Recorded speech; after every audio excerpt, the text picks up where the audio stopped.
Ak sa vývin spomalí, rodičia to často zistia neskoro. Vývin dieťaťa sa nezastaví zo dňa na deň.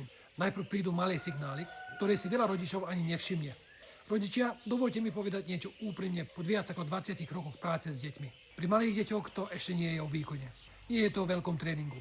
Nie je to o tlaku. Je to hlavne o pohybe vonku. O radosti z hry. O tom, aby sa dieťa hýbalo, silnelo a zdravo sa vyvíjalo. A práve tu si človek všimne jednu dôležitú vec. Nie všetky deti reagujú rovnako. Jedno má veľa energie, lepšie sa sústredí, je odolnejšie a napreduje prirodzene. Druhé býva častejšie unavené, horšie sa sústredí, častejšie ochorie a jeho vývin nejde tak plynulo, ako by mal.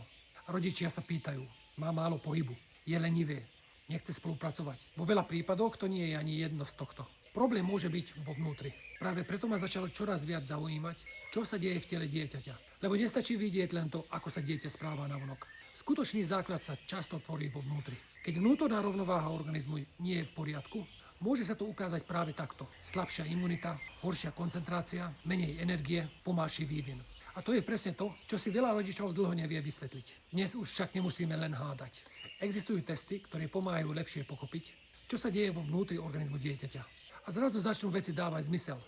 Prečo býva dieťa často choré, prečo sa rýchlo unaví, prečo sa horšie sústredí, prečo sa jeho vývin spomaluje.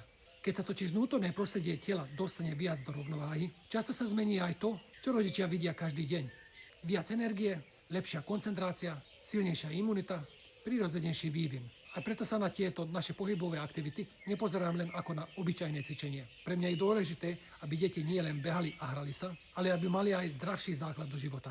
Ak chcete lepšie pochopiť, čo môže stáť za energiou, imunitou a koncentráciou vášho dieťaťa, napíšte do komentára test a pošlem vám viac informácií.